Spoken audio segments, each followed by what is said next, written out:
अस्सलाम वालेकुम अब्बा। वालेकुम सलाम। हाँ मेरी ती रानी, बैठ इधर। कैसी है तू? सही हूँ अब्बा। आजकल तू मुझसे लाड नहीं करती। वो खैर तो है ना?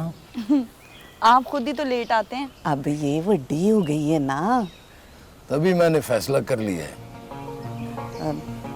सितारा पुत्र तू अंदर जा। चल चल। हाँ क्या फैसला? यही कि सितारा की शादी का सारा बंदोबस्त हो गया है। बस तू रिश्ते की बात पक्की कर। रिश्ता तो पक्का ही है, बस सिर्फ देखने जाना है हम लोगों ने।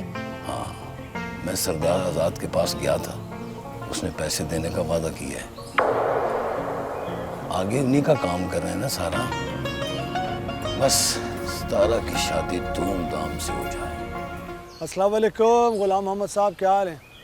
वालेकुम सलाम। छोटे सरदार जी, कहाँ की सैर करके आ रहे हैं?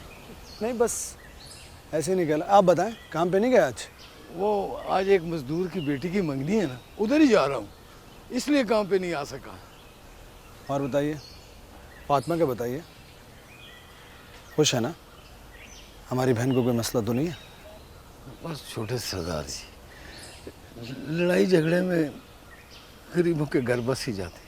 क्या मतलब, अकरम ने कुछ कहा है क्या? नहीं नहीं, अकरम ने कुछ नहीं कहा जी।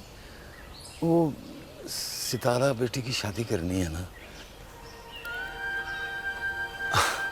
जब उसका नसीब होगा तब हो जाएगी। आपको इतनी फिक्र क्यों है अभी से?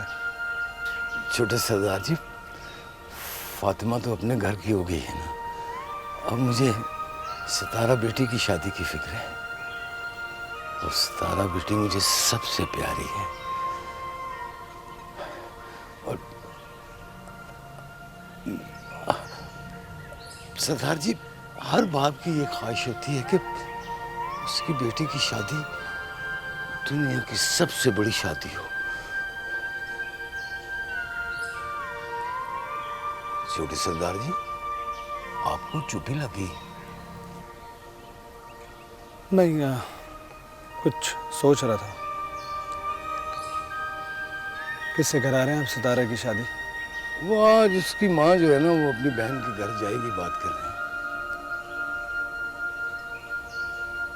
अगर शादी तो करनी है ना जी, कहीं ना कहीं होगी, खानदान में शादी उसकी। सितारा की शादी बहुत धूमधाम से होगी। इस पूरे गांव की सबसे बड़ी शादी कहलाएगी। आप फिक्र मत करें।